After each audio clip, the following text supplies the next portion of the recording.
We start out on this new road. No turning back.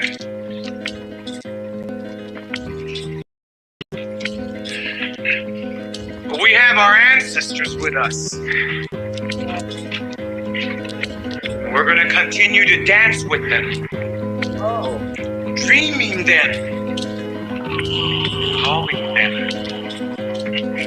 Seeing them.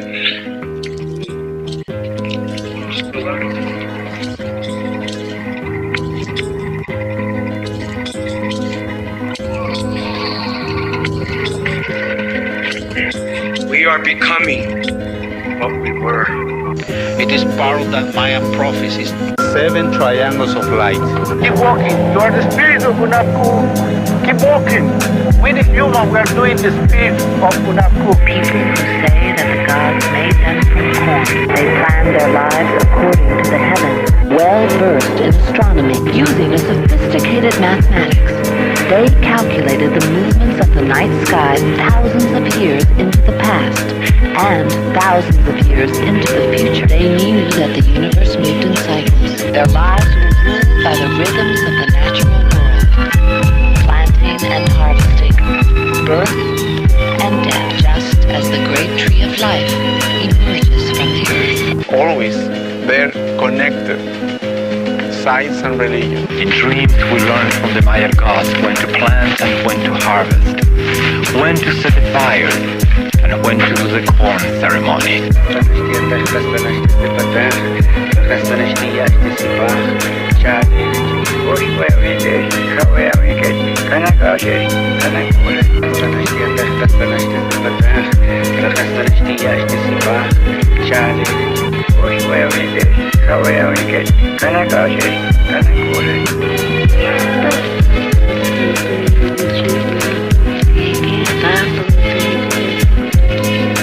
What we're digging up, what we're coming up with, is part of our history. And the men that lived here are some of the greatest men we've ever had. And it's a fact that we're getting to know more and more and more about the life of these people. They still maintain their customs, they still maintain their ways of organizing their societies.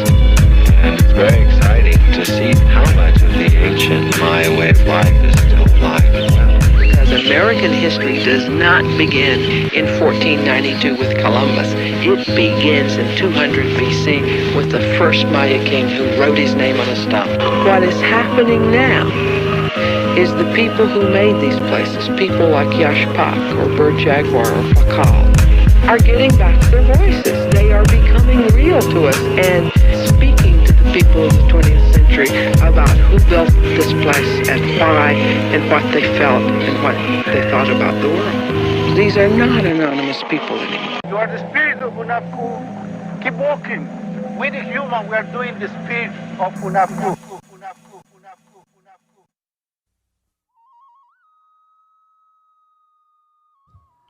Yo, yo, yo. Yo, yo, yo.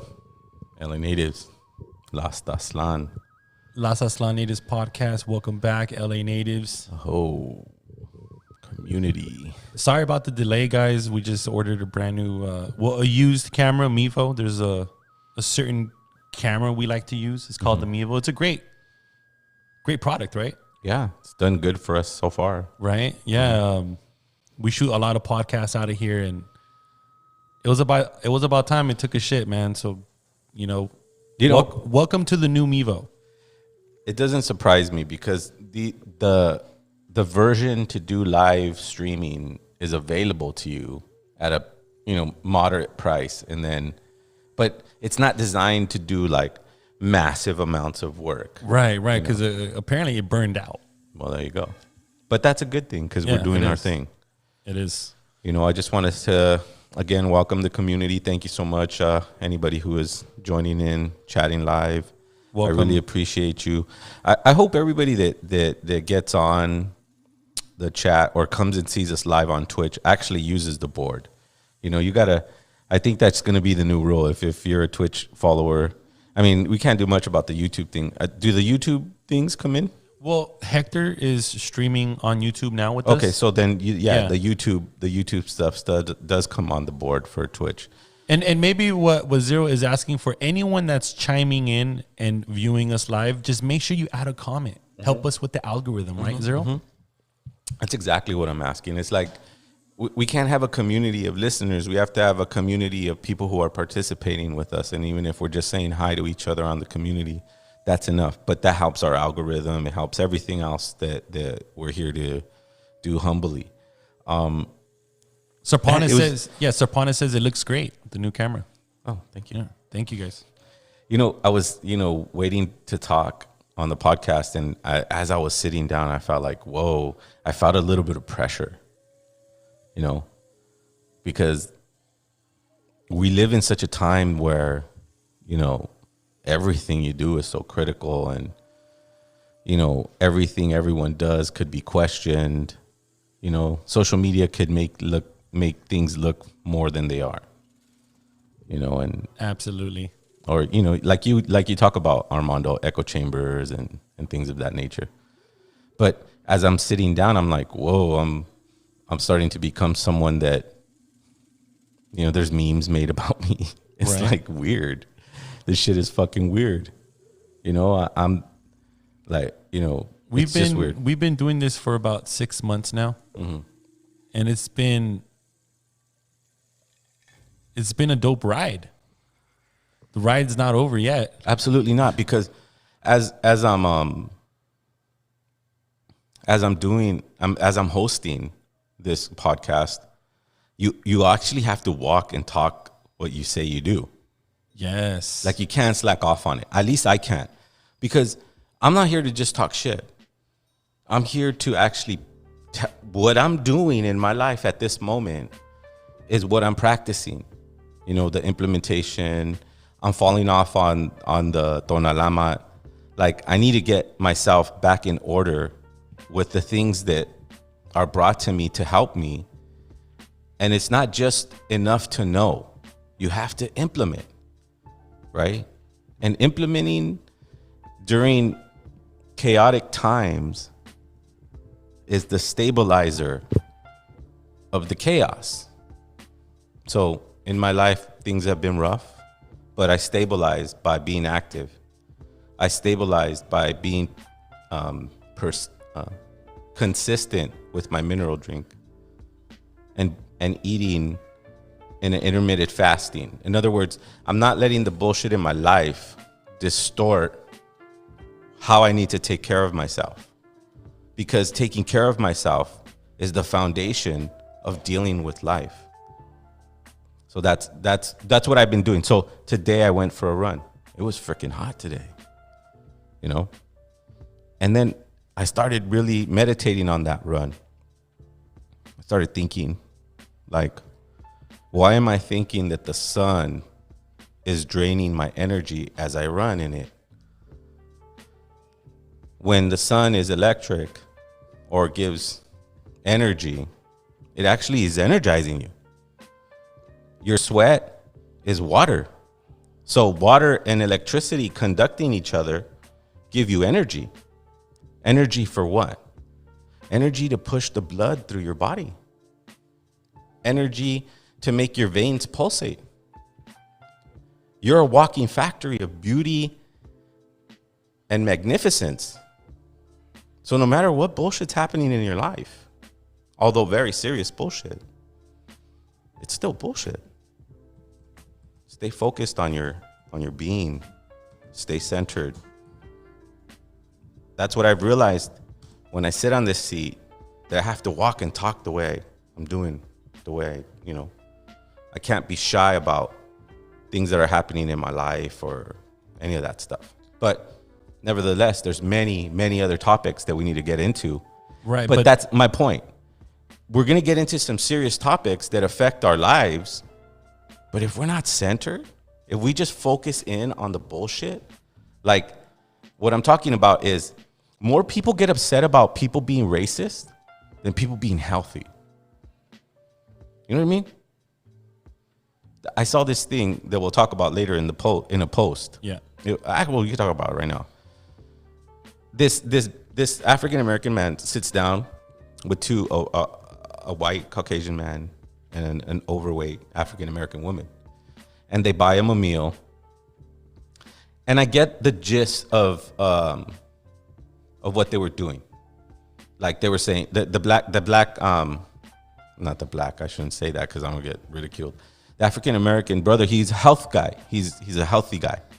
The approach I think was a little off because he sits down and they're eating their meal and he's all, "What are you eating?" And this is bad for you. And the lady started going, "Well, this is all I know. I know that's all you've been trained to eat, and this and that, and you got to drink chlorophyll." And I didn't know if he changed her heart to reflect on what she's eating is bad.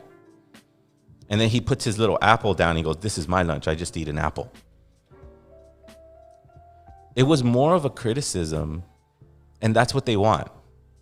Everybody wants to focus on the hoopla of it, right? The judgment part of it, instead of just getting to the facts of things, right? And what are the facts? The healthier you are with yourself, the better outcomes come, whether it's in good times or in bad times. Because in bad times, we tend to forget about those things. We tend to drink or overeat. I know, you know what happens to me when I get into, a little bit of a friction in my life? I go for sodas. It's weird.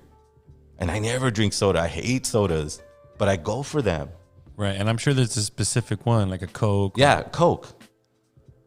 Right? It's like I go for that. I don't drink. I'd rather drink water, chlorophyll. I'd rather drink things that are going to make my energy be, vibrant. But when you're in a distorted state, you go to these bad foods. For me, it's the drink right now. But that's the honest part of it, So, there's a little bit of chaos, and I decide to go for a run today. It's 90 degrees, right? I think it's 90 degrees, somewhere around there. It wasn't in the desert. It was at the Rose Bowl. I decided to try to run the 3 miles in this weather. And that's what I'm talking about. We need to focus on keeping ourselves healthy, keeping our minds healthy, because there's a lot of bullshit far beyond what it was when we had a simple television in front of us. And some of us were lucky enough to have cable, right? Everyone else was asked out with Channel 5 and Channel 11 or whatever channel you grew up with. But now you have a phone. And now there's algorithms. And they're pushing at your emotion, right? And that's what I told my son. I go like, man, you're probably listening to things that the algorithm's feeding back to you because you're pressing like or what. I'm not that parent's like, let me see your phone, although I should be. What are you watching? I don't do that. But I see the reaction of my kid and where they're at. And hey, what's going on here? My point is, these algorithms I've noticed lately have been pushing up the emotion of humanity into a fight. Somebody did a big TikTok about 2 Mexican ladies getting evicted somewhere in North Carolina. There's racist people here.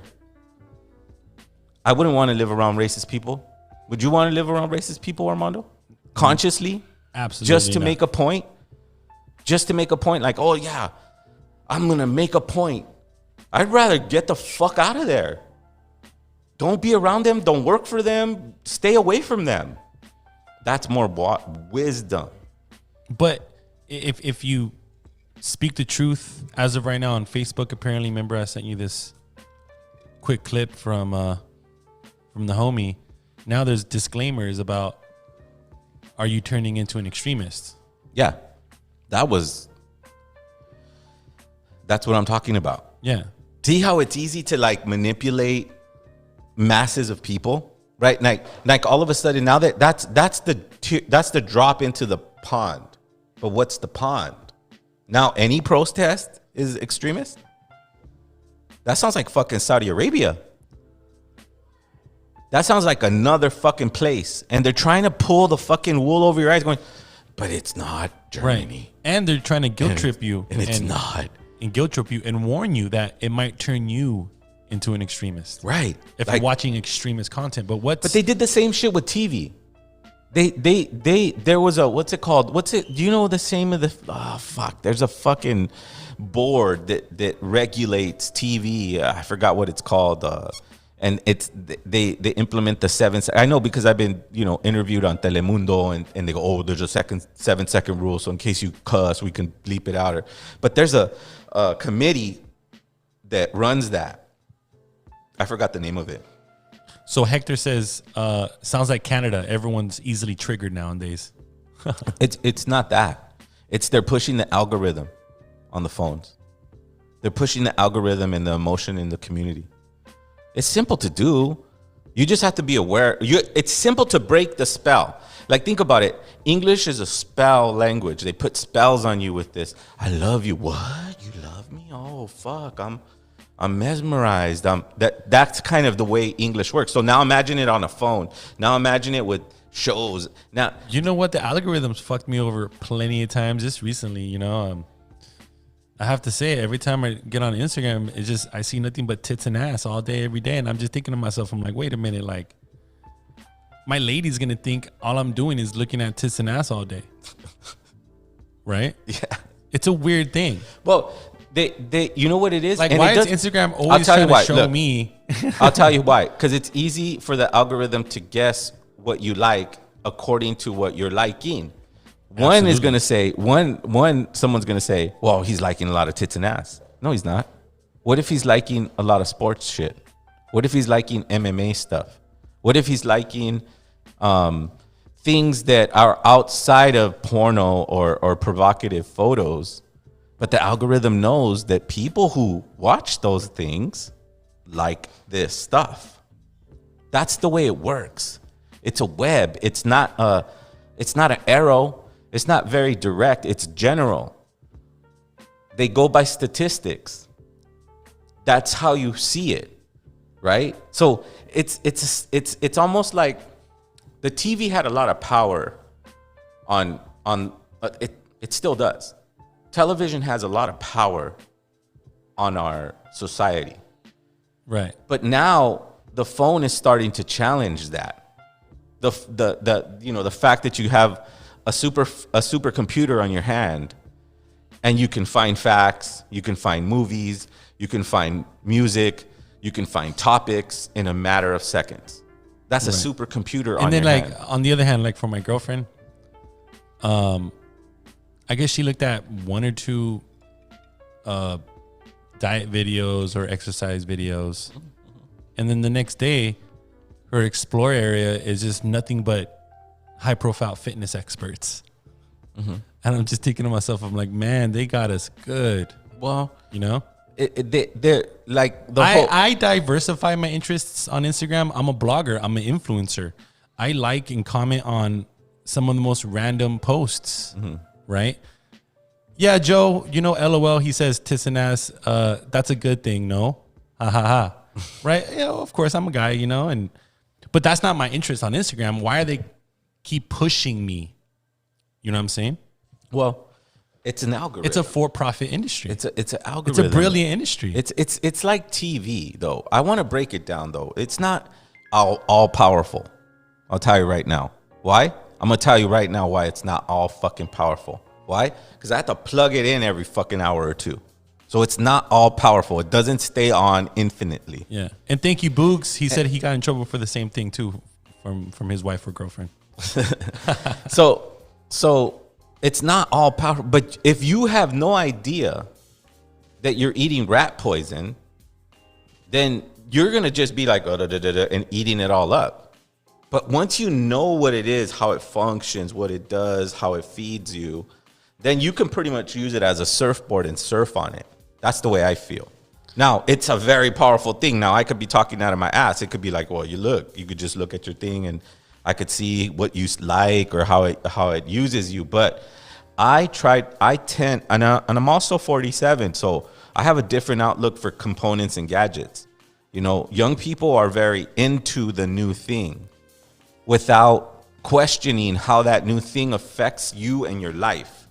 Right? Isn't there this really long disclaimer that, you got to use this product, blah, blah, blah, blah, blah, blah, blah. No one reads that shit. It was like an episode of South Park where it was like, It was a horrible episode, but it was funny because he signed the Apple disclaimer and he was about to get, taken to jail or something like that. Or I don't know what the fuck it was. But anyways, a South Park episode about it.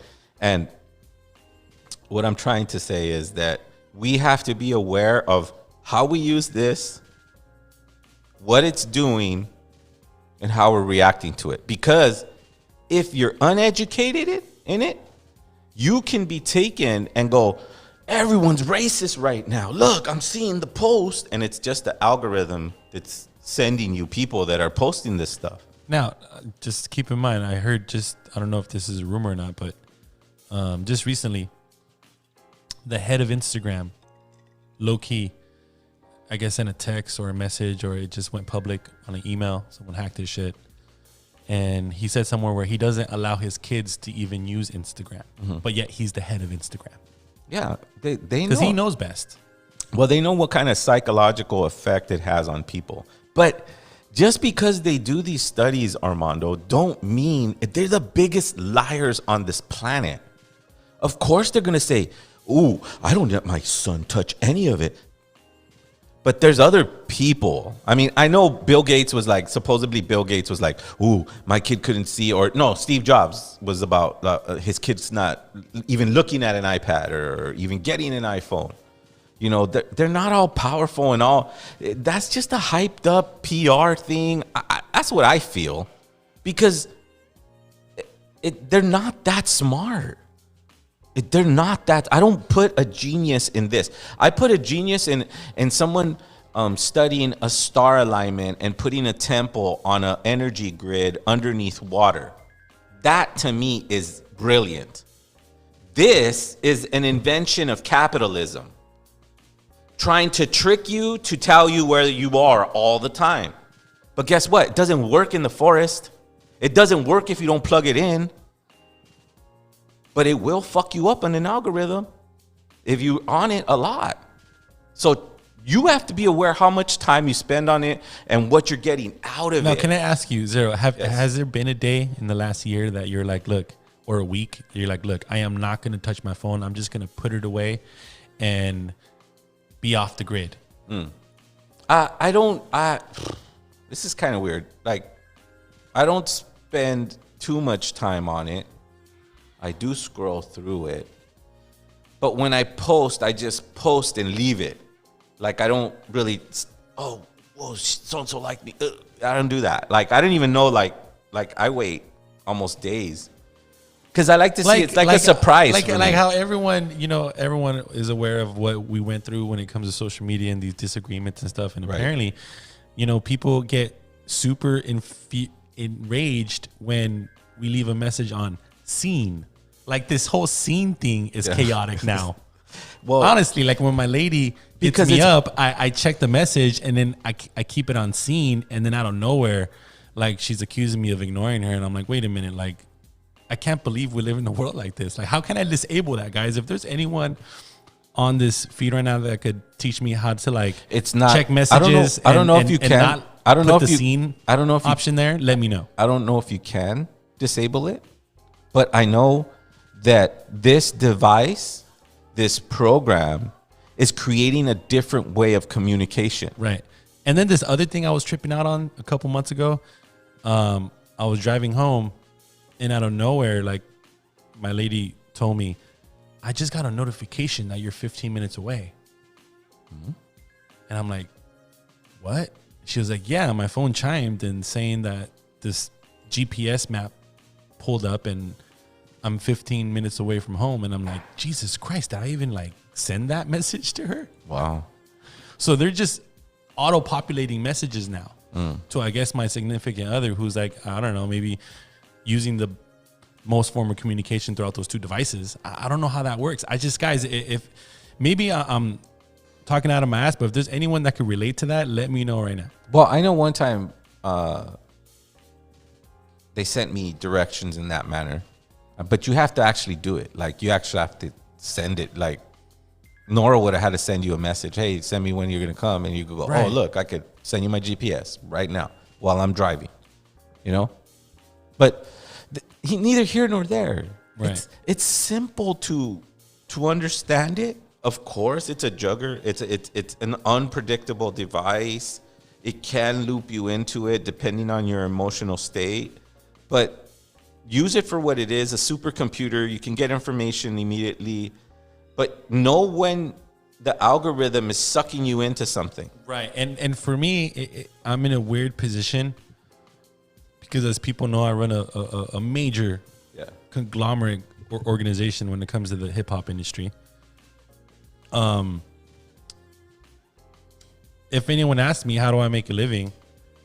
I can't sit there and lie and tell them I don't use a phone.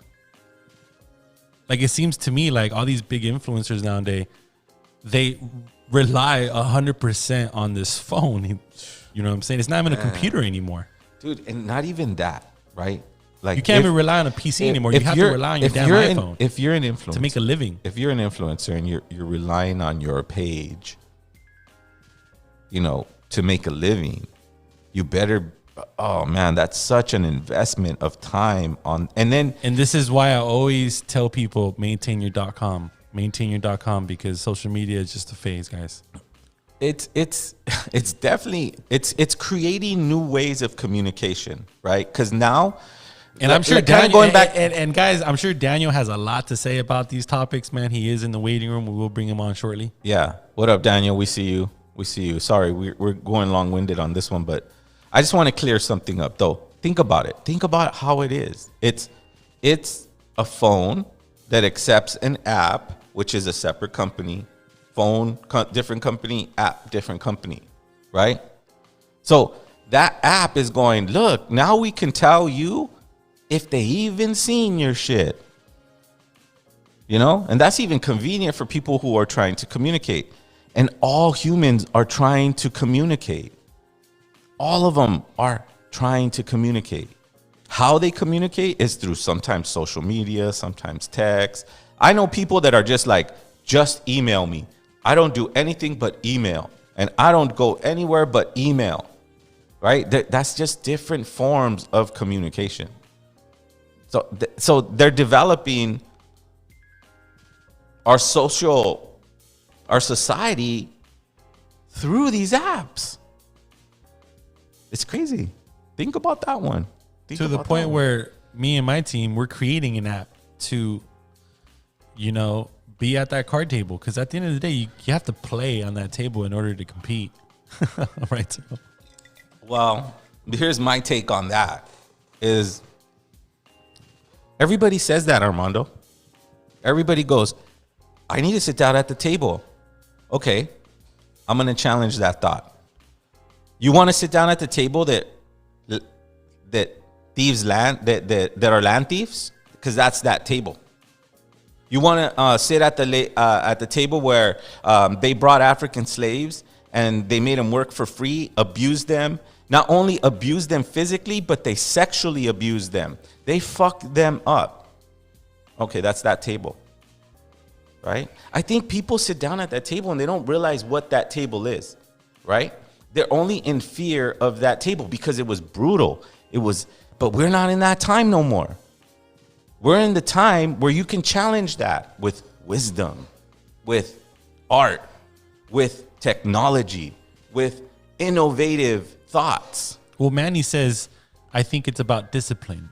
We can use technology to our benefit too. Well, a hammer made by 40 different companies is still a hammer. But if that hammer is the most precious thing you've ever had, that's I know that right now I could tell you my 14-year-old son, the most precious thing he has is what? His phone. I could only imagine. But it's TV. It's TV nowadays. Who goes and sits down and watches ABC or nobody watches that shit no more. That's like, fuck. That's like that's considered grandfathered. But that was already dying. That was already declining because they brought in cable and they made cable affordable to all households, right? And then there's another rich dude that's like, well, fuck it, I could put towers everywhere and I'll put cable on your phone. And now you're walking around your phone or you're sitting in the park with the iPad and you're watching your movie. You couldn't do that. You couldn't take your TV with you to the park and, sit down or in the beach. Oh, I'm going to have a nice little movie night with my girl on the iPad. You couldn't do that. Now you can.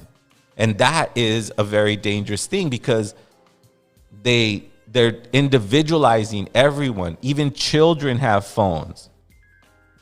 So now they're fractaling off everyone who's paying attention to their feed. That's what I see. Let's bring in Daniel. Yo, Do. What up, Daniel? What's up, Armando? 1 second. Let's go ahead and did he freeze? bring him in. What's up, guys? Let's go ahead and change. Yeah, he's there. Moving. What's up, guys? What up, Daniel? What's up, Daniel? Interesting conversation. Well, we're just trying to battle this whole social media thing and this algorithm thing and the echo chamber garbage. And right. There's a lot of stuff going on right now, geopolitically and yes. the state that we're in, man. It's we're all walking on eggshells, right? Oh man, I hope not. I mean, the thing is, look, come on, bro. In this day and age, like, you're gonna hurt people's feelings, I guess. But I mean, you got to be truthful, though. If you speak from a point of truth, which is really experience, which is wisdom. I mean, I think what it is that it's just a platform, and you think about it, everyone has a platform, and I mean, maybe everyone can instantly make a voice their opinion. Right. It's a very, it's like you said, the hammer, but I'd say more like a knife that cuts on two sides, and so it can cut one side that could be bad for you, but it could also cut, to defend yourself or to cut your next meal, and so, but I mean, I think, man, it's really, when you think about it, at least to me, it's all about money. It's always been about money, and it's about money. Because I mean, that algorithm. But it has to be about money, though, Daniel. It has to be about money because that's how monarchs and elites, bankers. But I mean, okay, but Ruben, but how about this though? Me as a Nawak, like I've taken a hiatus, but when I come back, I really would benefit from these algorithms if they could, try to connect. All right, what's this guy trying to push? And then it's going to confuse them because it's going to be like, okay, Aztec, Mayan, Mexica. It's confusing because a lot of the stuff I talk about, you can't look it up online. It's not in English. It's not, they're concepts that aren't on that, how do you say, it's not on that algorithm, and so, but again, too, I think we need to create information to fill those spaces because, like you were saying, we have to use it to our advantage. So it's kind of like us in this podcast, right? Armando sat me down and he's like, dude, you have a lot of information and people would like to hear about that. And so we go, okay, cool. We're going to do this podcast, but are we going to do a 10-hour podcast every day of the week so that we can let out all this information? No, it's just a little tiny bit. But what my point is, and I've always talked to this with Jenny, is that I told her, you can't get upset if Instagram decides to do anything to you in terms of maybe not sharing your feed with your own community, right? You have to pay for that. You have to pay for an ad, and you have to be very clever about running that ad to see any, but they'll tell you, you can run this ad. To see any true results, though, yeah. Right, to see any true results, you got to know how to put the ad together. If you're going into social media to advertise blindly, they're just there to take your money. But exactly. You have to, use a little bit of strategies and techniques. But they're not going to tell you that. They're not going to tell you the rules of the game. You have to figure them out, but they're there. Right. And if you're smart enough and you're wise enough, you'll understand that that's just an independent company that's maybe letting you put your flyer on it. And then if you really want to use it, you got to pay bucks. But I think there is a movement out there where the elites are trying to suppress people who do think for themselves. Because just recently, I'm in the tech space. I'm in the blogging industry and the influencing game.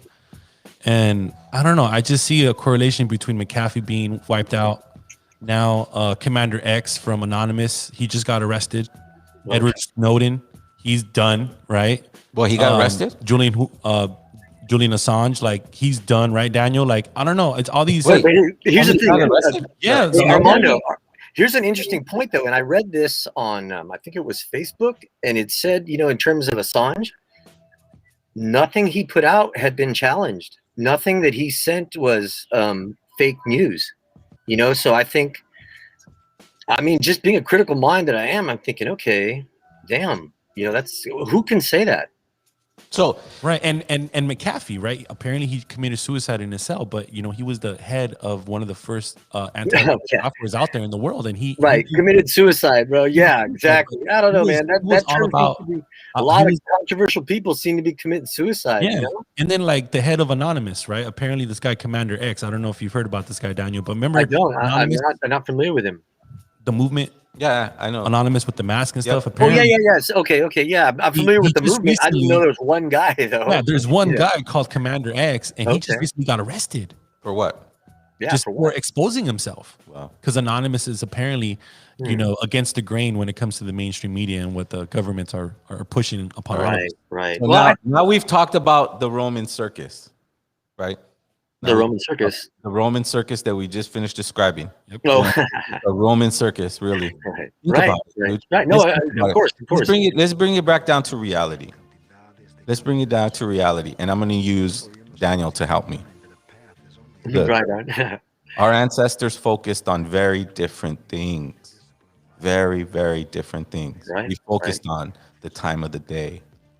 We focused on star alignments. We focused on moon phases. We focused on purification of water, praying with water. We focused on the fire. We focused on, what else did we focus on? Daniel, help me out here. Well, okay. I think I like where you're going with this, because I also want to take a point to what you're saying, Ruben. If you remember a couple weeks back, we had the homie talking about, a certain culture, and he threw out a guy and what they were about. And if you think about it, the invaders, all they cared about was the killings and the sacrifices. Mm-hmm. Spent no time on the gardens, mm-hmm. on the astronomy, on mm-hmm. the architecture, on the way that they had hot water, steam baths. And so if you take that, these fools came here and they had something on their mind. And if you look at today, they have been running the narrative since they got here. Mm-hmm. And so they didn't want to see or learn all those beautiful things that we're talking about, Ruben, of course. I mean, because back in those times, we were the advanced culture. People came from long, to take a hot shower, to have the best meal, to be re-energized. And if you understand, in that time, remember, there's no hospitals. There's people that would come, and if you were sick, you'd go, or they would come and they'd heal you and help you heal.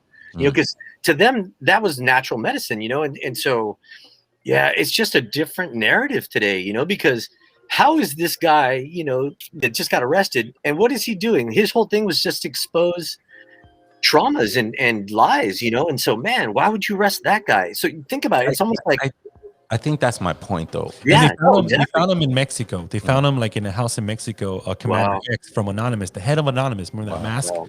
But yet they find him so quick within 2 weeks of him exposing himself. But they can't find any of the big hardcore cartels out there that are killing masses. Yeah, right. Well, Mexico's an interesting, they find land still. So it's but again, back to what we're talking about. This is not. That's what I'm trying to tell you guys. It's like my perspective. Now, there's three people here.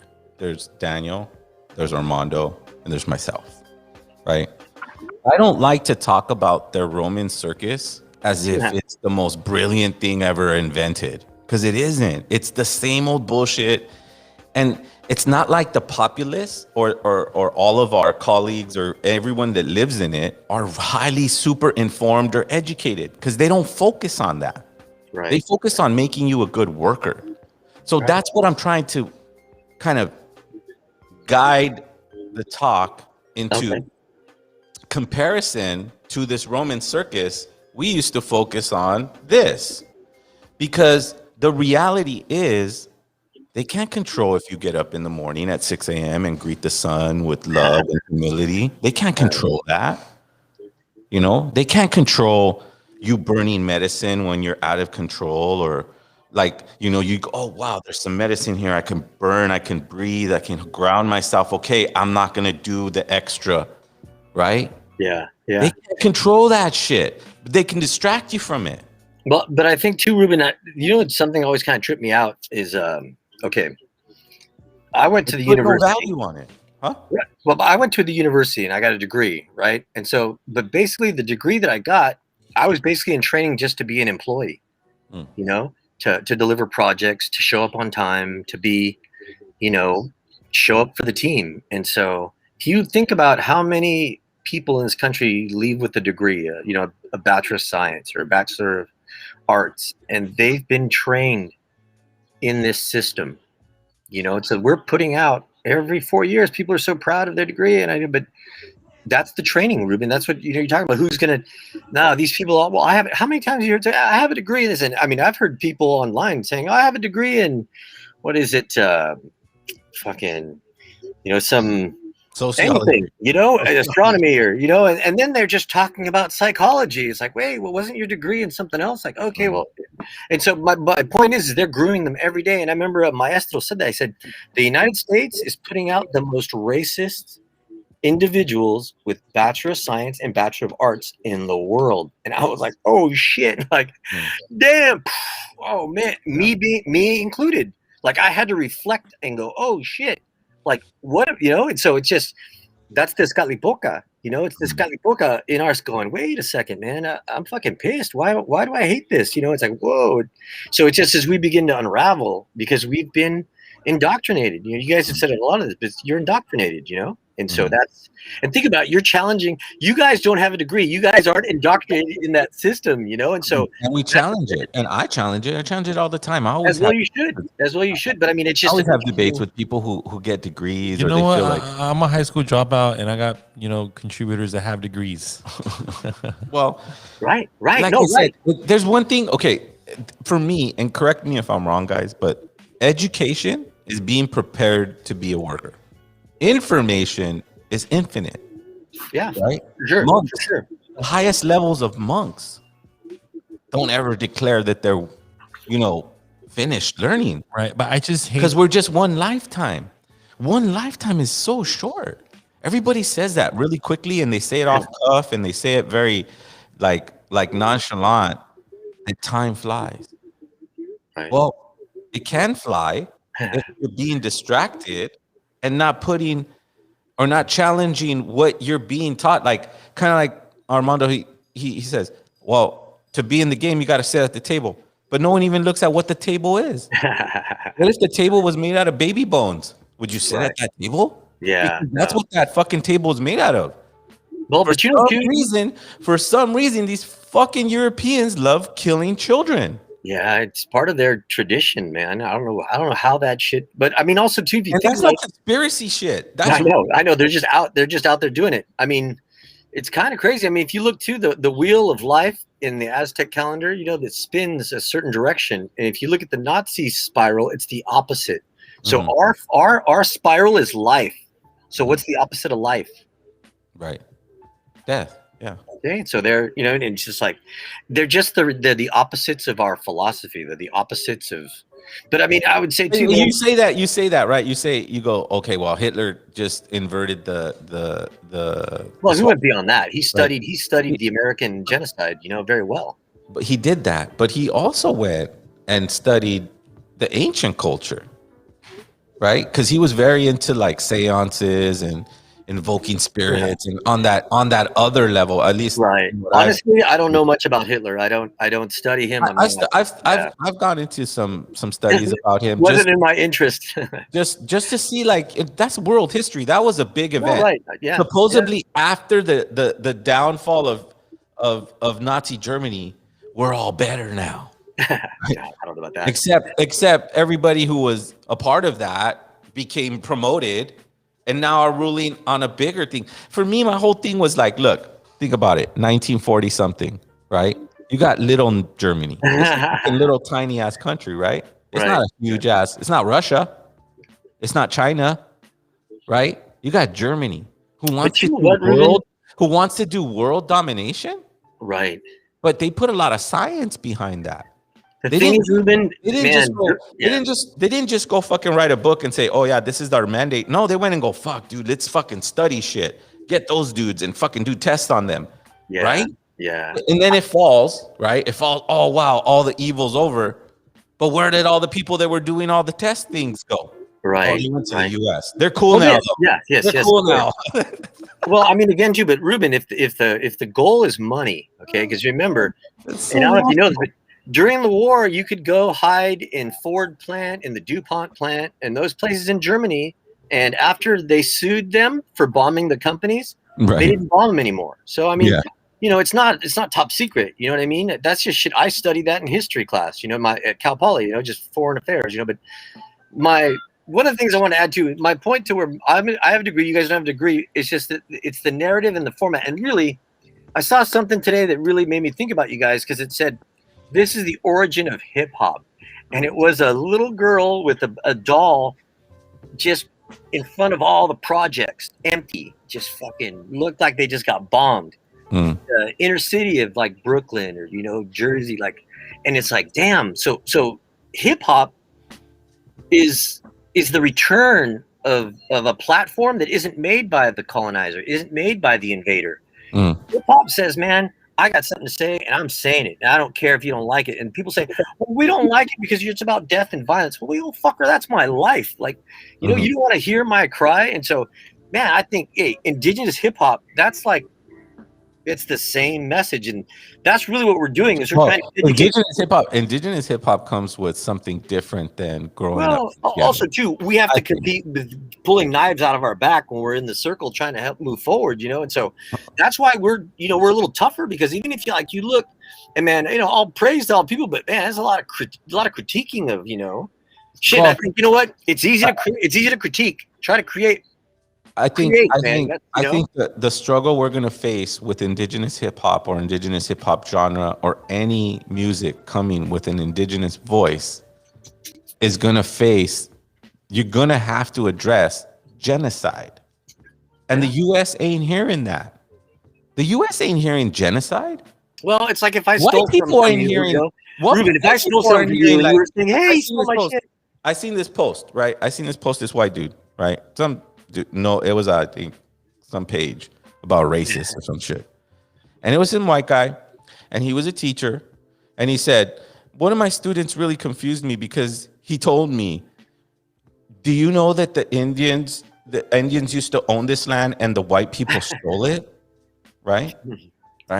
And he's all, also, did you also know that white people had black slaves and they used to do this, that, and the other? The white teacher's going, yeah, okay, well, how am I going to deal with this answer? Because I'm a teacher, I'm an educator, I have money, I have my cars, I have whatever. How am I going to deal with this question? Because white people aren't fucked up now. Nobody's fucked up now.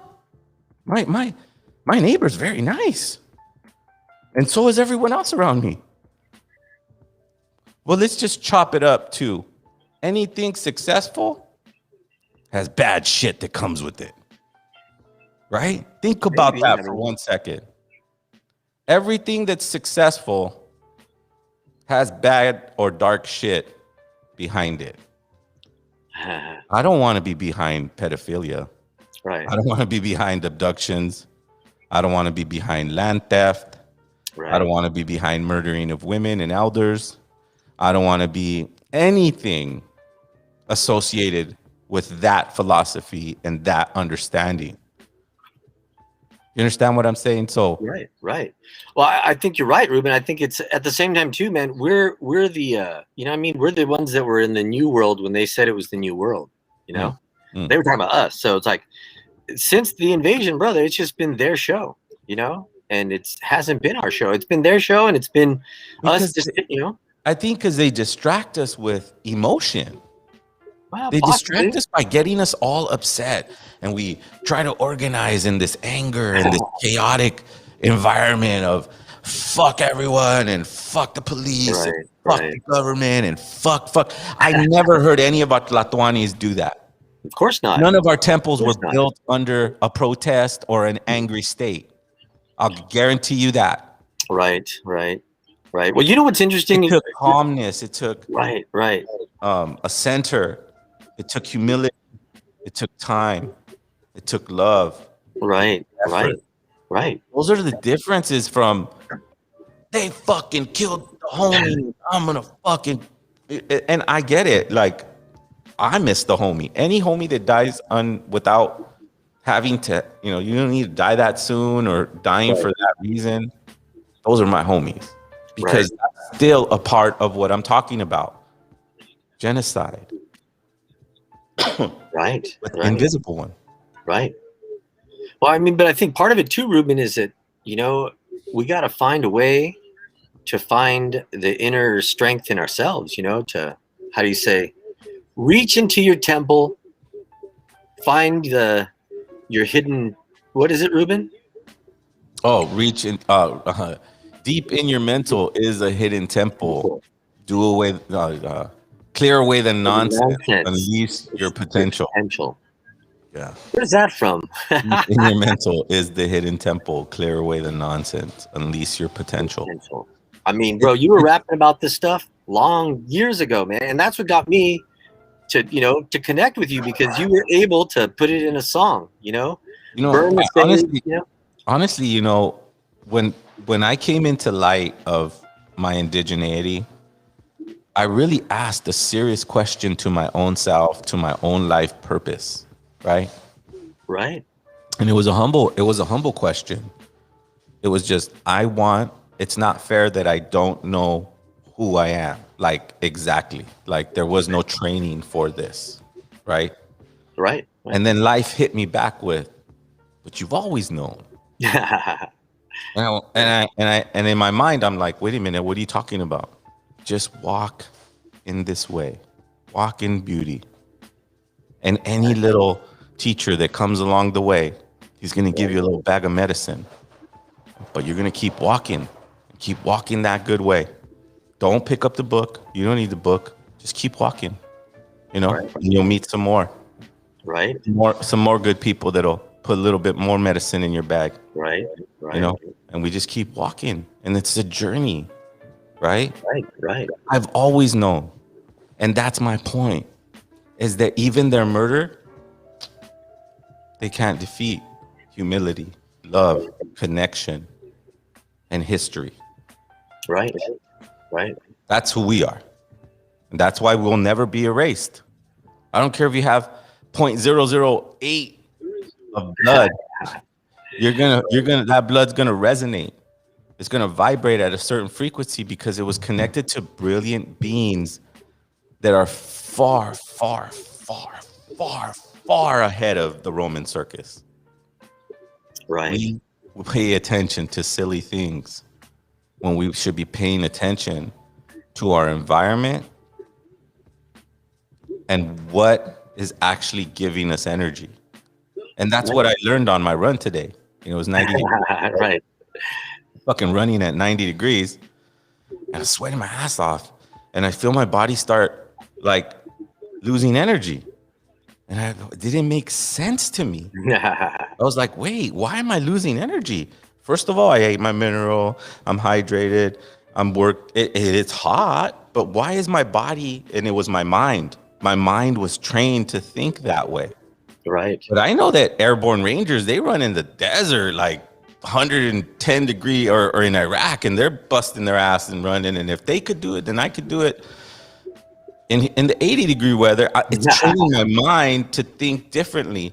And so when I ended my run, I actually felt energized. I didn't feel tired at all. I needed to take a break, a breather, get my rhythm back. But then I felt like, oh, wow, I could still do things. I'm ready to go do whatever. I still haven't ate, because I'm on my mineral. So that's my point, is we have to challenge everything that they're throwing at us. And they're throwing a lot at us, bro. This fucking thing throws a shitload of shit at you every second. If I turn it on right now and I scroll, it'll throw 15, 20 different topics. Right. And if the algorithm got you, then you're going to talk about whatever those topics are. But sometimes those topics are related topics, like, oh, this white man who's racist, and this Karen over here. And then you start thinking, fuck, man, if I go anywhere, it's going to be racist everywhere, Yeah. No, it's Ruben. It's very luring, the technology. But you know what I was going to say? Earlier, it was kind of funny. You guys were talking about tits and ass.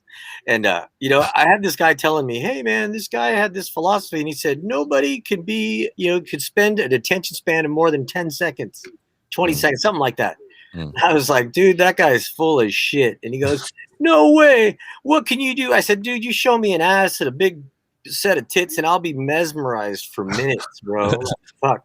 And he was like, he didn't know what to say. I was like, hey, bro, but my point is that, you know, there's natural things that just, it's nature, man. And so I think what happens is the powers that be, they take the things that we naturally levitate towards and try to regulate them. And that's where the money comes in, you know? I mean, you think about it, see all these things and it's very alluring, but our past, our ancestors knew that sex had a lot of medicine to it, a lot of healing energy. You know, as bad as it can be and as bad as, you know, you can have bad experiences, they also can be positive. It could also be healthy, you know? And so again, too, you just look at the way they see the world. Like they turn sex into something that's forbidden, pleasure, create, like it's just so confusing. Whereas for us, if we know that that's the sacred energy and like, you know, it just, before women ran stuff more than we did. And so they really were in a different position because today it's a very power position and it's slowly coming back to women, but it's been taken away from them, you know? And I think that's part of that too. Part of that, you know, luring you in. We're challenging everything on this podcast. We challenge everything that comes from well, that. I mean, because You know, we've been fed bullshit, Ruben. We've been given so much bullshit without any more options. But I guess my point is this: they're lazy. They've always been lazy. It's like weird that you grow up through that you grow up through the same stories. Like, you know, maybe Daniel's, I think maybe one generation ahead of me, and his education story is very similar to my education, although in a different area. It's still very similar. The same regurgitated information. Martin Luther King, fucking George Washington, all the same bullshit, right? Right. You know, it wasn't like you could go, oh, my generation learned about quantum physics in the fucking 7th grade. You know, it wasn't That'd be awesome. That would be, it wasn't that. Yeah. It's a very lazy system. And that's my point. We have brilliant ancestors. We have brilliant things that we've done. And somebody mentioned, like, you know, Mondo, remember you were talking about going with Masatzin and doing some stuff, and we goes, we'll be learning there. We'll be learning at the temples. And I told Armando, I go, dude, you learn the minute you put your foot on that soil. You start learning. Like almost instantly, that information starts downloading into your spirit and into your heart. Yes, Ruben. Those temples feel energy. Well, those temples and we have to challenge everything, even time, even the perception of time. Right. Those are very deep topic that we'll probably go into more likely in the Patreon. But think about it. I don't know why we still feel like the Gregorian calendar or the clock system that Europe brought here is an accurate way of keeping track of time, because they don't have any documentation that led to an Aztec calendar. Everything that they took was stolen from another culture: Babylonian, Egyptian, Mayan, Aztec. I mean, that's almost the description of the English language, Ruben. It's just stolen from every language, you know, and then that's what I'm they saying. call it a language and it has all these different rules to it. I know that we come from a jungle, bro. We come from a jungle. We come from deserts. We come from oceans. We come from islands. We come from these places that put us in dangerous positions, and they took the wise ones away from us right away. You know, maybe by sickness, or maybe by entrapment, or, you know, getting other jealous people involved, and they took the strong ones right away. You know, right away they took those. But remember that you have DNA that remembers that you used to live in a desert, a jungle, an ocean, an island. These places are very dangerous, far more complicated than this fucking city and anything they fucking would have built. Right. We can't forget that. No, I agree. Don't forget that. And internally feel that shit, because it lives inside of you. That's what we talk. That's when we reference. It's in my blood. I think it'd be awesome, man, if we could have like a program where we could get the youth, you know, and not even youth, but just anybody who wants to take a trip to a temple, and then make a pilgrimage to a temple, and then when you get there to like share about that place. And I mean, the reason I say that is that when I studied in Mexico, I remember they took us to Xochicalco, and Xochicalco is up in the mountains south of Cuernavaca, and I guess it's not very well known. When we went there, they didn't have a bunch of people, security guards and shit. They had like a little store. But the reason I say that place is because that was a university, Ruben. There was a ball court, there was the temple sites, and then there was an observatory. And you would go underground, and it was so dark that there was like 8 of us, and we had to hold hands till somebody finally saw the light, and then you pull everybody through. And then when you pull them through, it's a huge chamber within the mountain, and it's basically a telescope. It's shooting up into the sky. And so they showed us how they were able to map the heavens at this place. And then even outside at Xochicalco, it shows the Mexica and the Maya, and they're talking there, and they're saying that the Maya are one day ahead of the Mexica, and that the Mexica gave reverence to the Maya and accepted their time of the count, and so man, it's just dope. I mean, that right there, and we're talking about Julian Assange. Yeah, we're talking about fucking what else were we talking about, Armando? Hey, but the thing is, I believe these were the the current trailblazers for everything that has to do with the internet right now. They were just part of the whole concept of invention and inventing, right. But I think they also wanted to make things not so secret, because I think that's part of the problem. And I mean, I realized that a long time ago, man. Like, you can't be in secret, man. If your shit's true, fuck it. Why do you need to hide it? I guess, look, when I say we're challenging time in terms of what we use, right? Everyday people use time, right? Oh yeah, it's 12 o'clock, 1 o'clock, 3 o'clock, whatever, right? Our ancestors had a very different concept of that. It wasn't. I don't agree that it was. If they were into dimensions, right, and cyclical calendars, that means they were into portals. Yeah, for sure. They were into different concepts of time, not like, oh shit, it's 3 o'clock, I gotta go to work. That's not what time was used for. Right. Oh shit, I got my break now. I could get my 15-minute break, Armando. That's not time keeping. Right. Timekeeping is just really humbling yourself and taking that inner journey inward. Right. Because we're very complex inside of us. We have nervous systems, we have blood cells, we have, man, you name it, it's there. I could go on and on. There's books this thick about it. That's their shit. Right. But I know that one source that lives inside of me comes from the universe. My ancestors told me that. It comes from a center point. And the fact that Daniel just mentioned that the Mexica accepted the Maya's count makes sense because the Mayas found the center. They found the center. And they said, look, do your calendar from this center and you'll see how it hits. Hey, and it's written in stone, Ruben. It's in there written in stone. Like, you can't get it wrong. That's what I want to talk about. You know what I mean? Like, dude, how do you shout out to Matatzin? I had absolutely. By the way, I just had breakfast with the one and only maestro, Uncle Matatzin. Absolutely. This morning he dropped us off some posters and some books. So we're prepared now. We're prepared. We have a lot of things, and I know Daniel's going to get some curriculum going, and we're going to get, instead of focusing on the chisme and the personality aspect of podcasting, how about let's focus on the book, the poster, Daniel's teachings, Daniel's wisdom, Daniel's understanding, and whatever I've accumulated in my 25 years of studying this beautiful culture of who I am, right? There's always going to be somebody. It's funny because Armando mentioned, since he talked to Amasatzin, he's all, just make sure you Google things. Make sure that we're factual, right? And then I go, wait a minute. That's funny. Uncle, I love you. And he's right. We should be as factual as possible. Right.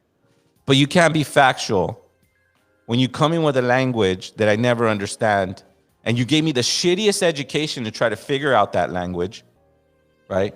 And your legislation and your laws. So you're already putting me on a fucking back pedestal. I'm going to rely on my heart. I'm going to rely on my humility. I'm going to rely on walking in truth. Okay? Because my body won't lie to my body unless I'm in pain, right? Unless I'm taking myself there. Right.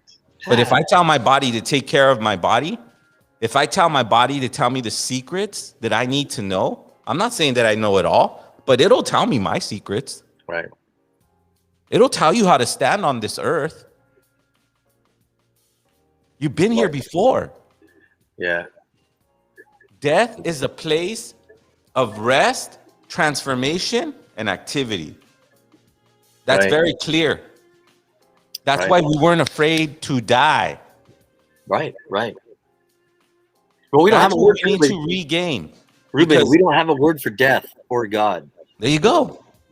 We don't have a word for death or God in Nahuatl or as Mexica. You know, it's not. It wasn't. That's not a concept that we. You know, what I mean, so the idea that we were afraid to die, that's a European construct. You know, I mean. Well, that's their main tool.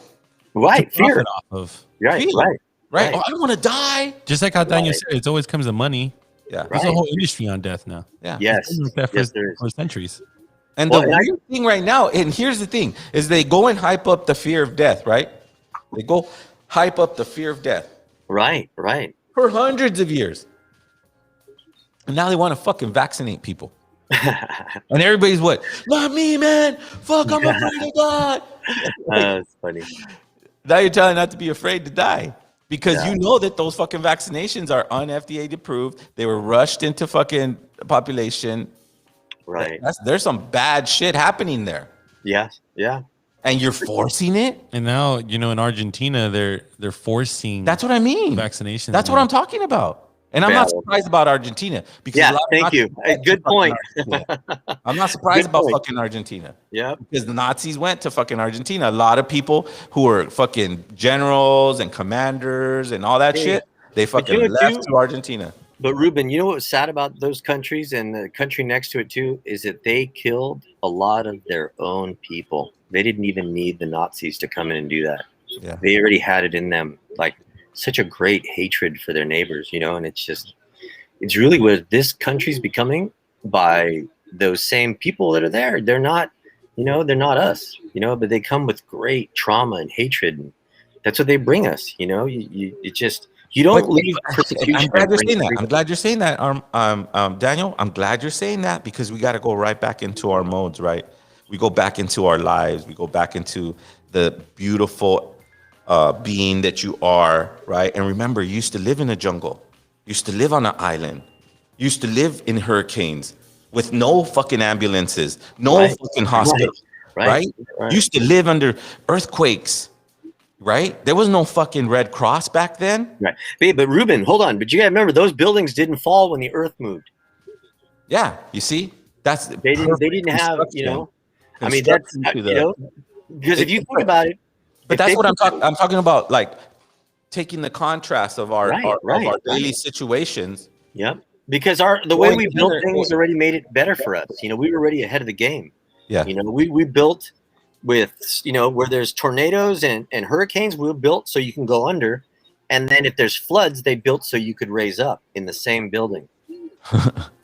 You know, I mean, that's where I studied in Mexico. We studied in temples, and they showed us how in the base of the temple is a big water catch. So you always have water at the base of the building, and then if you go up when the winds and everything comes, you know, you can stay in there, and it holds itself. And being a broad base, when the earth moves, it stabilizes. You know, problem is that in this country, you'd never be able to resell those buildings because the people would never move out. Well, yeah. Because they're perfectly made to survive in that climate.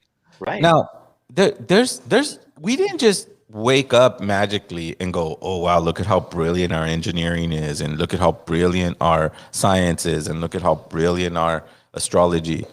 Our ancestors walked for 240 years, right? Right. And on that journey, you don't think they learned things? Yeah, of course. You don't think they went into a journey and then went, oh shit, this fucking place is flooded. Build. Oh wow, that's how we dealt with it. All right, let's keep going. Yeah. Boom, boom, boom. Oh, this place doesn't have any water. Well, let's dig, dig, dig. You know, I'm sure they figured it out. That's what makes them brilliant engineers. That's why by the time they got to Mexico, they felt like, wow, we're putting together all of the journey of the long walk, and then adding it with the Toltec, and adding it with the Maya, and adding it with it's like, boom. Right. And the thing is, Ruben, they tracked all this on the Matl. You know, it's a story that you read. Like where I studied, they had the story on the walls, and we would track the story. And so, what you're talking about, they tracked the story. But again, too, this country has no interest in trying to pursue anything that's not white supremacy and its narrative. And that's the problem right now. That's what white people are doing. And you'll get Ruben, and you'll get all kinds of coconuts, man, that'll show up saying, "Oh, you're not talking the right way." But you know what? The origin, we know where the origin is. I went to a ceremony of the origin at the base of Tenochtitlan. That was a group of people that they called themselves Mexicas, and they had ceremony. And what they were doing is they were retaining a ceremony that they had been holding underground, but now it was public. And so, you know, these are the things that you know, we and here's the thing, that our culture never died. So that they have an anthropologist is fucked up. They have archaeology is fucked up. They should have sociologists, because it's a living culture. It didn't die. And so even in the way they describe it, you know, it's like it's a culture that doesn't exist anymore, you know. Right. So, we don't exist. That's why I wrote it in one of my rhymes. It's like POW. Right. Left minority, like we became the minority because we were prisoners of war. Yes. You know, remember the fucking US came to Southwest and fucking took it over. Right. We are the children of prisoners of war, of rape. Right? You think those soldiers didn't want to get down with our beautiful women, our beautiful children? Well, Ruben, I mean, like the big women were down for dirty, well, Ruben, hygienic Europeans. Right. But the states didn't join the union until they had enough white people to vote a majority. So that's what the turning point was. They just had to open it up till enough people that looked like them, not us, filled the land. That's when the state became see, even in that regard though, Daniel, it's like even in that regard, until the white people filled the land. Man, those fucking people were sick. They were remember, the people that have the most health problems are fucking güeros, man. And so fucking when they go, oh, okay, you're a güero, go stand over there. Now, those 100 acres, that means that you're occupying that land. Okay, you güero, go stand over there. Those 100 acres, that means you're occupying. It's not, there's no occupying the land like that. You understand? But that's the rules and the thought process that they came from. And I'm assuming this was when they were at a mass majority, right? You know, there's a big narrative going around that, but a mass majority of what? Of people who could read their own publishing, majority of people with guns. Huh? People that had guns. Right. But I'm just saying they're establishing very small places, concentrated areas that pass legislation, that passes books, that does education.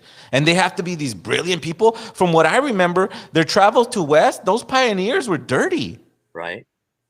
They weren't brilliant engineers. It definitely wasn't the story that fucking Daniel told me about our long journey of 240 years, where we fucking engineered how to make homes underneath the ground during tornado season as we can continue to walk. Right. Those motherfuckers, man, they were fucking dirty, lazy. And Ruben too. And it's known, little kids stealing natives from their own little camp. And Ruben, they kept multiplying, but they weren't encountering different families. Does that make sense? How that happened? I just don't think that anything in a written language was ever benefiting anybody of color. Can you break that down? Do you know what I mean? Do you know what I mean about that? Can you? Like they use paperwork to go, oh, well, you don't own this land. Right. Say again. They use paperwork to go, well, you're not native. Look, this paperwork says you're not. Right. Daniel just made a key point about regarding that they didn't run into new families. And they kept multiplying. Think about that. And then it's like they have a certain mindset, almost like it's broken. Because, I mean, you know, racism is like a mental deficiency. And so, man, if you're interbreeding, you're already running into problems. It's going to come up genetically down the road. And like, I remember talking to a friend of mine. He said, yeah, bro, they came across the they would be in wagon trains and they were families that came across, you know, and it's like, oh shit, then how'd they have kids? It's like, well, the father and the daughter. It's like, oh damn, shit, that's crazy, you know. But that's the way they survived. I mean, yeah. What can we say? I mean, that's a fucking mouthful, right? Well, because you think about that logically, and you're like, wow. But we're experiencing, you know, the backlash or the, you know, just we live with these people now, you know. Well, here's the good news. The good news is people of indigenous descent come from great elders. Right. They spent years, millenniums. Right. Observing stars. And we called it medicine. Right. And we passed that medicine on. Right. Free of charge. If you had the discipline to learn the medicine, you can learn the medicine. Right. I never went to Sundance where they're like, oh wow, yeah, your fucking credit card bounced day, you can't do this. You know what I mean? If you want to fucking know the medicine, it'll be there. That's our power, man. Hey, but you know what, Ruben? People have power, man, and the power is the earth. Hey, Ruben, it's funny you say that about power, because I remember the first Sundance I went to in Mexico, man, and it was like a trip. It was a trip because there was a lot of people that had problems with seeing white people in the circle. And it was the first time I'd ever like, okay, you know. And so there was one guy, Ruben, that was just really rude and just really out of line, and everyone was just like, hey man, that's kind of, you know, you're not being cool. But anyways, I don't know what happened, but that guy got injured while they were setting up the arbory, you know. And so like everyone just said, oh shit, and the guy got really hurt. And so I just thought, is that a coincidence, or it's like, you know, wow, that was crazy. When you're in those ceremonies, you better be on your P's and Q's, because it's not Disneyland. It's not the church. My God. Amen. Well, it's my first. It was like, wow, eye-opening. Yeah, and then I say that in a good way. I say that in a positive way. Yeah, no, I mean, yeah, it's those Sundances are powerful, and powerful people need to run them. And that's what I was saying, Ruben. There's a lot of power there, man. Oh my God! Like I remember during one of the days we got struck by lightning, like a bunch of us holding a tree, and it was just life-changing, bro. Like it just, man, that was a changing experience. Those days. That's what I mean. It takes powerful people to be on those grounds. You're risking your life there. Right. You're not just going. Right. Oh yeah, I'm gonna go to church and sit down and listen to this preacher. Right. No, I'm gonna fucking feel good and go out there and live my life. No, when you go to Sundance, you're risking your life.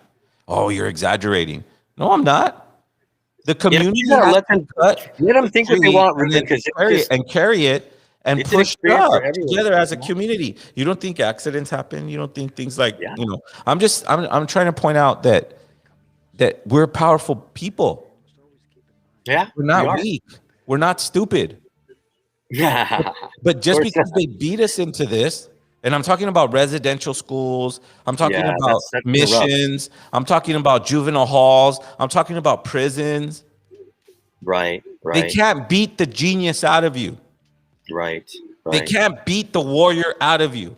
Right. That's why when you're 5 years old and you see a domestic violence thing and you're that fucking 5-year-old and you're like, fuck it, I'll fight that man. Right. They can't beat the warrior out of you, man. You're a brilliant scientist.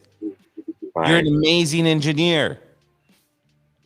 Right. And I can't even go on and on about your agriculture and your food. So Joaquin Thunderbird says, sadly, many of our sun dances have become religions. There are few solid ones left. Sundance is actually a rain dance. Wow. How do you feel about that? Now, well, and I would add too. Those are invitation only too, though. You know, yeah, those are invitation only. You don't just show up. You know, you don't show up. But I could see. Shout out to Joaquin Thunderbird. Absolutely. Yeah, but thank you. Yeah, absolutely. Props to the homie. Thank you for that. No. I know what he's talking about. I know what he's talking about. He's right. I agree. There's a variety. There's a spectrum. There's a spectrum of things. But when you have a story of putting your hand on a tree and freaking lightning hits it, you're at the Sundance. You're at the right Sundance, because that's where you're at. That's where you're at. Yeah, that's where you're at. Now, there's other Sundances like, oh well, we all sipped lemonade while we watched the. Hell no! Oh shit! No. Because you, Ruben, the guy that ran ours, his name was Tlacael. Yeah, I love that name. That name is dope. And I mean, and Tlacael is that's the OG, like Tlacael since Cuauhtemoc. They held his body and they took care of him. Again, too, these are tell people us a little bit about Tlacael. I mean, his name came up for a reason. Well, Tlacael is the word. That's the family that carries the word. And so for many years carries the word. And many years they were buttoned up. They didn't have anything to say. And they just kept the word silent. And so we give it up to them. But if you ever get a chance to read or hear his lectures, he has a book called Nawi Mitl, and it's really good. But I was able to see him and stay with him during that ceremony. And just, man, he's a very powerful individual. And funny thing, man, he rolls up in a Volkswagen van. It's like, oh, who's this guy? And dude, when he takes his shirt off, all you see are just pockmarks on his body. Yeah. And so it's interesting that, like, the I don't know if you have it right there, Ruben, but one of the statues is like that with all the pockmarks on its body. Oh, wow. Yeah, and so, like, it was a trip. I was like, oh damn, this guy's the real living, And so again, those are just experiences that But Tlacael was the family that held the word. That's what Tlacael is. Yeah, and I know that he came with a lot of like rites of passage and a lot of ceremonias that he really proved that he was a man of his word, because he did through a lot of things. Just like the individual. I mean, we're talking about the original, because there's an original Tlacael, right? There's a person back from the Nahuatl time, and then there's the individual you're talking about who ran the Sundance, right? Well, that's the lineage. The lineage. Oh, okay. So he comes from that lineage. Okay. Yes, that's his lineage. You can't just claim that name. I got it. Oh, okay. Yeah, he's and he'll pass it on to somebody already in his family. Absolutely. Absolutely. Hey, but that guy was a powerful individual. He was crazy too, Ruben. He said a lot of stuff. I won't say what he said, but it's like he was after a certain group in particular, and that group was at the table there. So man, it was uncomfortable. Oh my goodness. But I mean, those people, they speak the word, and man, you just listen. Well, that's what I mean about our ceremonies. They're not church, man. Everybody's going, okay, I want to have a religious experience, and it's going to be nice and peaceful, and it's going to be a smooth transition. Once I realized our ancestors were survivors, not only of genocide, that might be a tough thing to survive, but we also survived hundreds and thousands of years in very uninhabitable environments, and we made it work. Right. We made it super work through our ingenuity, through our intelligence, through our connection. That's what I'm trying to find out. Yes. You can't get this if you don't have a connection with what's underneath your feet, which is Mother Earth. Right. Okay. So focus on that. And like you said, Ruben, when they were making that trip, they learned so much from all those tribes that they had synthesized with, And so you look at what the Mexica accomplishes, they were able to really organize a lot of different groups, for a common good, but that's what our ancestors did. That's why they had the ceremonies, on the solstices and the equinoxes. And I mean, come on, bro, how many people do you think fell in love on that trip? Somebody who would fall in love with somebody that, from a different part. And think about it, back in that time, Ruben, you would walk maybe between 3 to 4 months to get to the ceremony. So imagine the health that they were in, having to know what to eat along the way, Right. And so, that's what I think too. You look at the Sundance today, and that ceremony for someone in that time, that's a natural thing. But today, man, we're not as healthy as we used to be, and so that's why that ceremony too. You pay for if you're not ready, and it's I mean, that's what I mean about our people, is that once I understood that our rites of passage were self-imposed trauma, we're doing it to ourselves. Right. We're willing doing. We want to go fast for 4 days. We want to sweat morning and night. Right. We want to do that. For the people. Right. For the children. Well, I think 7 generations. You've done it. I mean, like I've noticed, like your kids are strong. Taking them to the sweat. I'm not Sundance. They come out strong, man. I've been to the Sundance. I'm not Sundance. No, but I'm saying your kids though too, Ruben, in the sweat, like that makes them mentally strong. Oh, they grew up in the sweat. Yeah, that's what I'm saying. And your kids are mentally strong, bro. And that's a such a good way to look at just to be strong mentally, And that's what I mean, is that all of us have this. All of us of this lineage, of this descendant. It's not just, I mean, I know that Tlacael had a special and very organized, and I'm sure passed on very organized lineage, but they're not all powerful, and they're not all knowing, and they're not the most brilliant people. They're not, and we treat them like that, like they are, and they're not. We are smarter. We can challenge things. There's very simple things that, like, let's say for instance, a simple one is like, hey, are you vaccinated? And I'll be like, well, you don't know HIPAA law? Huh? Yeah, HIPAA law prohibits you from talking any medical information I can only share with me and my physician. Right. Are you my physician? Right? Dude, I seen the craziest sign. At one of these places. It said, if you are not wearing a mask, you are self-assessing that you are vaccinated. And I was like, what? What does that mean? What is I'm assessing myself that I am vaccinated because I'm not wearing a mask? Right. That's what the sign said. That's fuckery to the utmost degree. Right. I asked the employee, what does this mean? Well, it's meaning that you are vaccinated. Because I'm not wearing a mask? Think about that. They're imposing law through clever ways and statements, right? Because I'm walking into that establishment with no mask. And I'm not going to say whether I'm vaccinated or not, because that's HIPAA law. Right. Why would I ever announce this on my podcast or anything? But the fact that I want to walk around this earth without a fucking mask, and you're insinuating that I'm saying something by doing that, man, that's beyond. That's the world we're living in, Ruben. That's beyond the world order shit. That's what we're living. That's what sucks. That's real shit today. You understand what I'm saying? Yeah.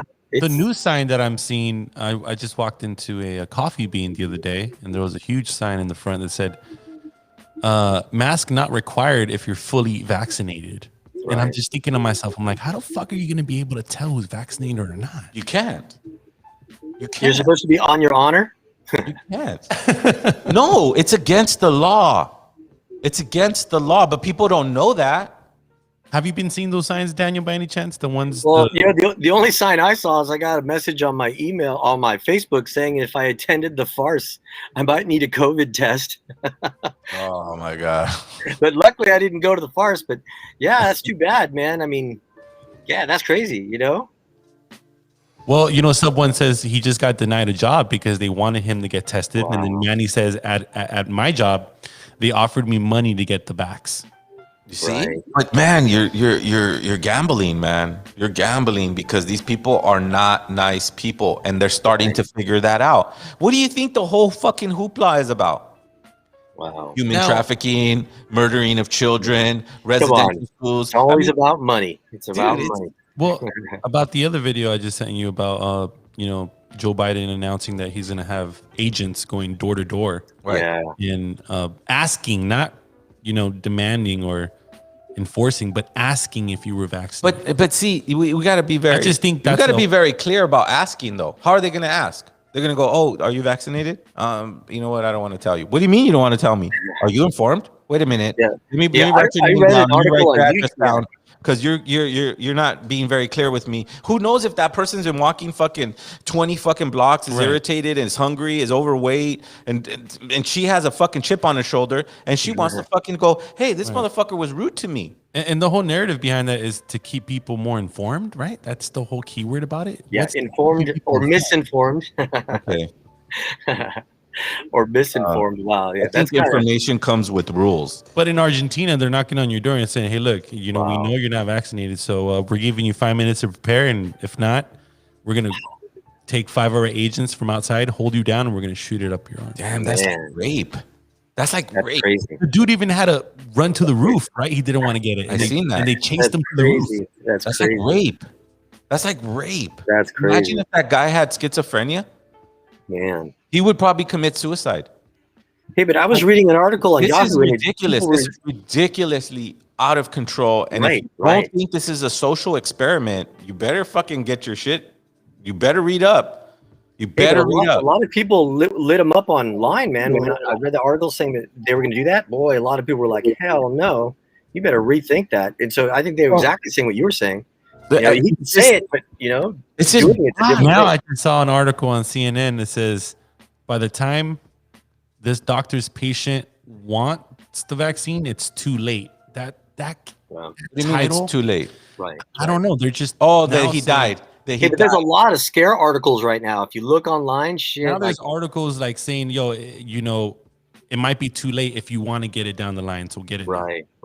Well, okay. I read like 3 articles where somebody, you know, I'd rather take my chances to some fucking dumbass. I'm telling you, they're not that smart. And if they take me out, then fucking I don't need to be here. And Daniel, you're right. You know, titles and titles like that, headlines like that are just scare tactics. Right. And I mean, but it's what they use. It's their biggest tool is to scare people. You know, but you know what's scary is that a lot of the people refusing to get vaxxed are the medical people, the nurses, and all the people that are fucking working in there. Like, because they know how it takes to approve a drug, how the side effects, like in other words, they know exactly right. Happens. That's kind of scary.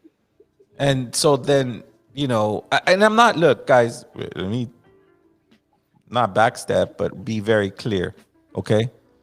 This is not a conspiracy thing, nor is it to challenge your thoughts. If you feel safe doing whatever you need to do, then do it. That's your right. You're not putting fear in me, though. And if I happen to get sick or whatever happens, that's because that was my destiny. And every yacht doesn't walk around the earth going, oh my God, how am I going to pass away here? No, you walk and you go, oh, fuck, I seen that. Oh, shit, that shit clipped my ear. Oh, wow, I'm going to keep going. That's how you walk on this earth. We have to walk that way. If we don't walk that way, they're going to walk all over us forever. Right. I like what Jag said. Jag said something dope. He said, colonization can't last forever. That fucking hit me right in the fucking center of my heart. True. I never heard that one, Ruben. I like it. Colonization can't last forever. What does that mean? Well, keeping the population stupid forever, does that sound possible or feasible? No. Yeah. Keeping a population stupid forever, especially when you're handing them supercomputers that you can ask questions right away, you know? And there they are trying to wipe it down. Oh yeah, no, wait, that's a fucking false lie. That's a this and that's a that. But yet, you can get vaccinated, still have to wear a mask. Right. You can get vaccinated and still get COVID. Right? What the fuck are you doing then? Hey, but Ruben, can I add in something in terms of time? You know, let me add in something in terms of time, because in 1519 there was a 13-year gap to the end of light, you know, in the fifth sun. Mm-hmm. And so when the invasion began, it was the beginning of darkness in their time. And so that darkness ended in the year 2000. Mm. And so, you know, in terms of the way they saw the world, we were in darkness since the invasion, and then we came into the light in the year 2000. But the shift began in 1987.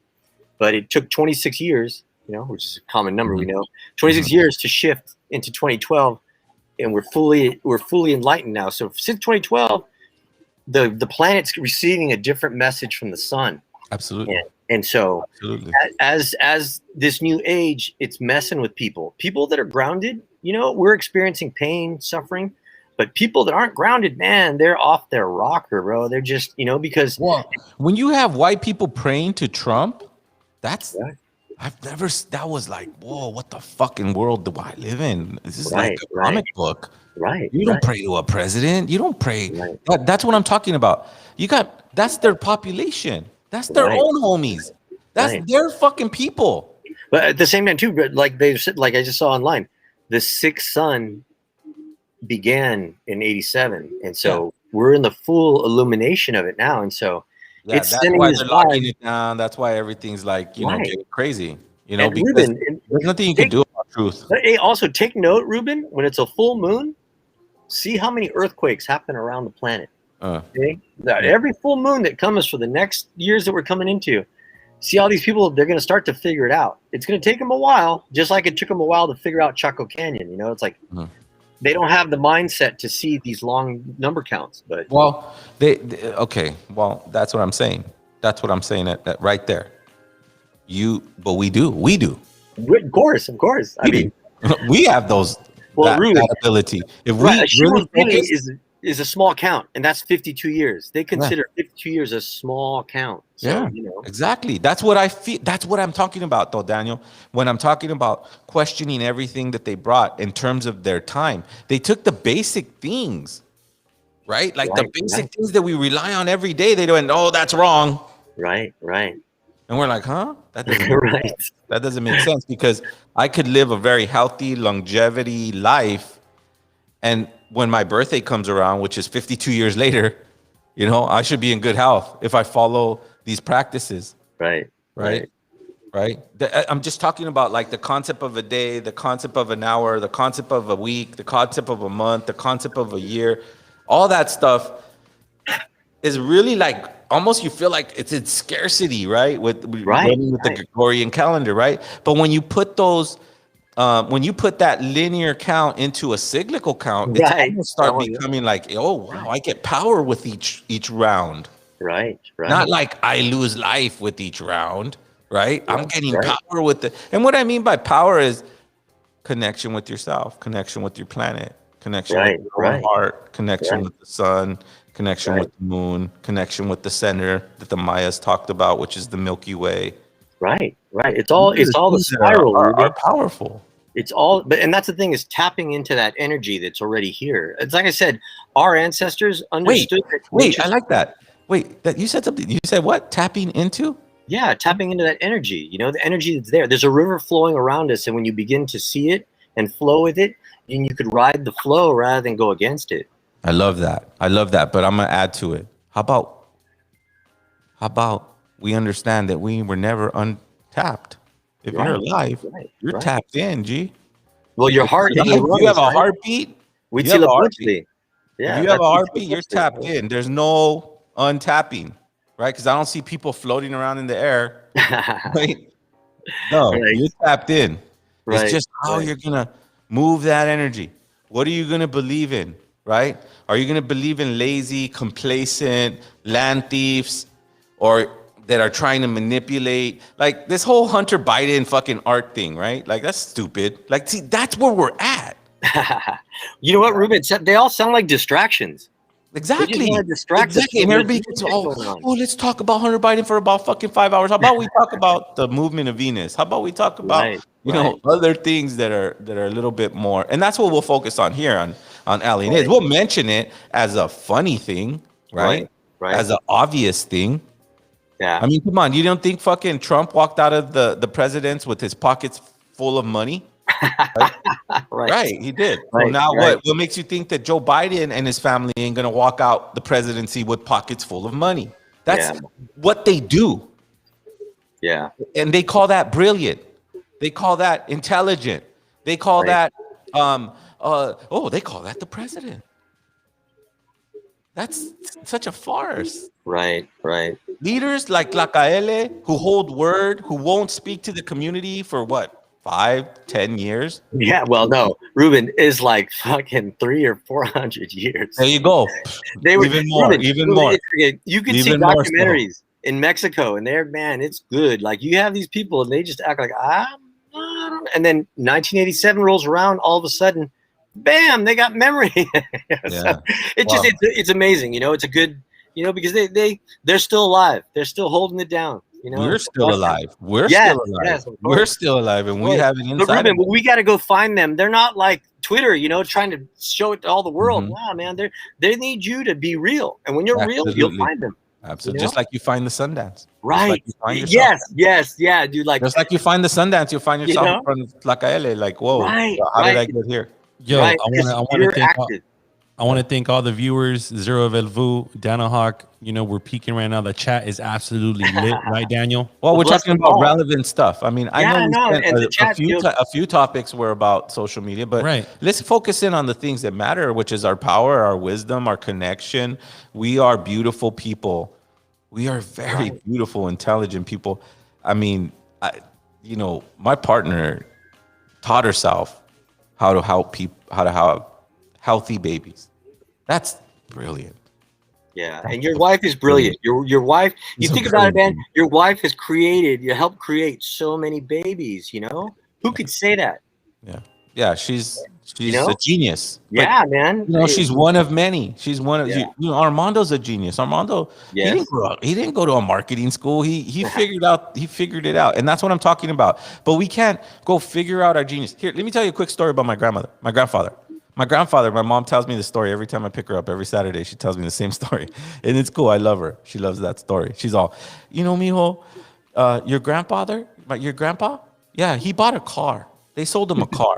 And they told him, this white man told him, hey, there's only one thing wrong with it. The engine don't work. But look at this car. It's a nice car. Look at the wheels on the car. Look at this.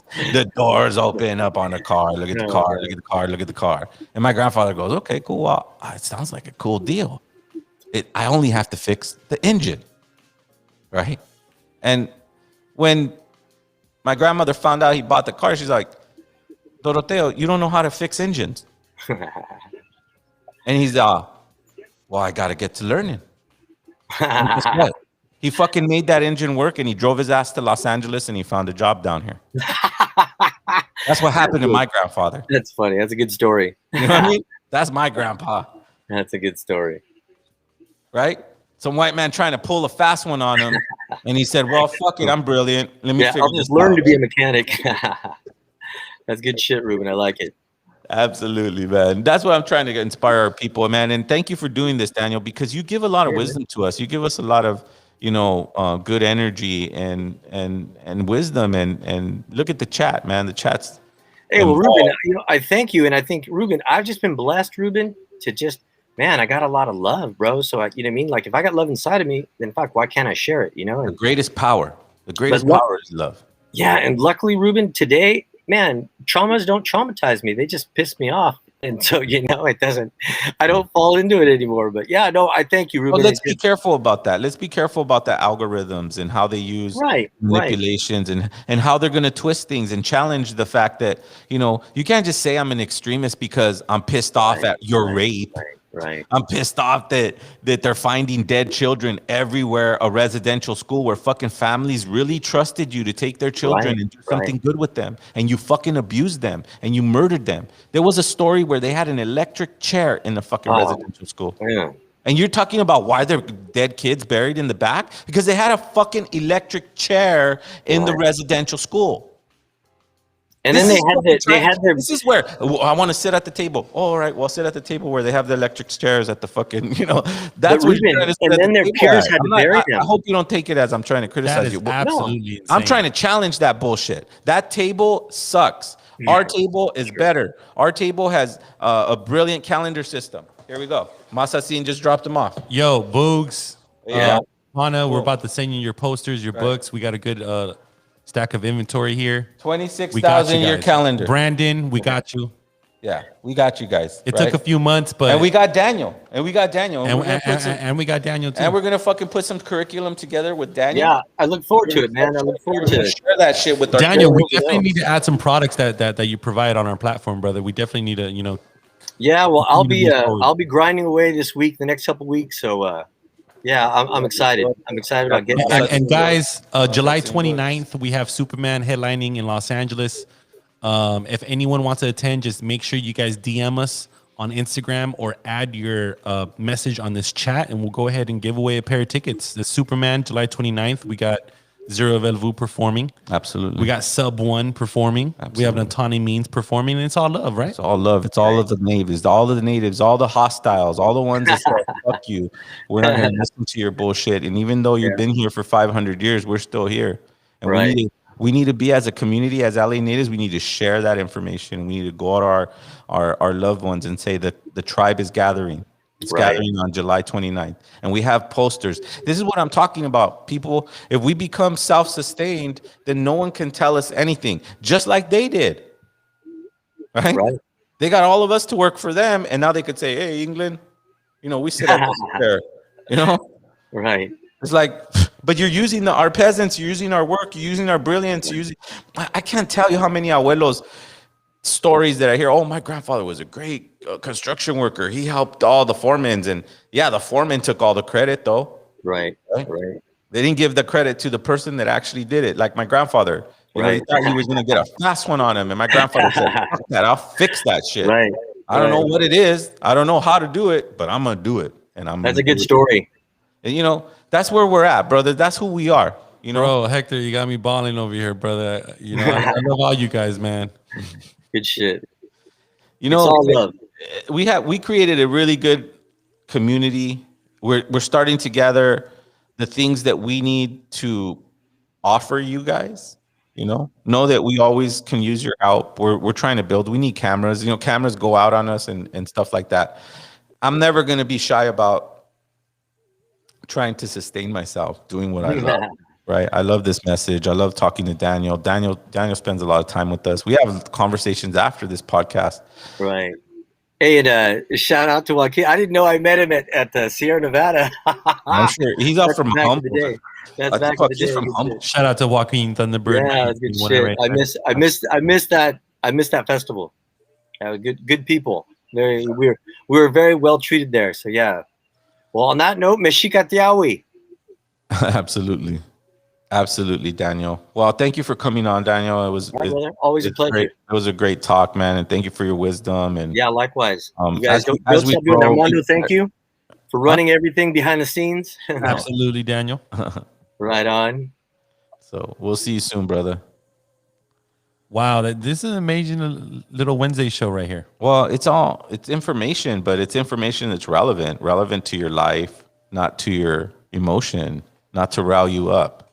You know, don't let colonial devices or colonial strategies or colonial imposition, even though 500 years later, we're still in not even resistance. It's really in a disagreement with all of your inhumane practices. That's where we're at. Enough's enough. There's medicines that can heal here. There are philosophies that can heal here. There are very important things that we need to keep track of on a daily basis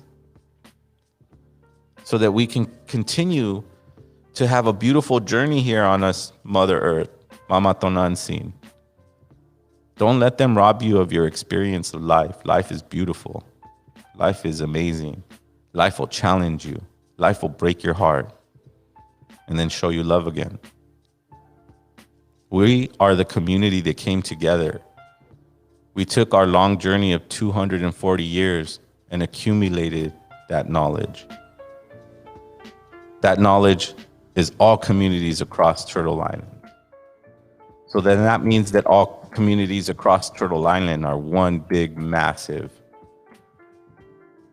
beautiful community that has ancient wisdom that can heal this earth, this planet, this continent, but more than anything, it can heal your own heart. Trust in yourself and who you are, and the answers will come to you.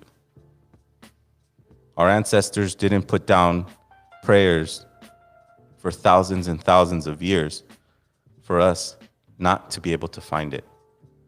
They were very clear, and they were very precise, and they were brilliant, and they'll always live in my heart, and they will always live in yours.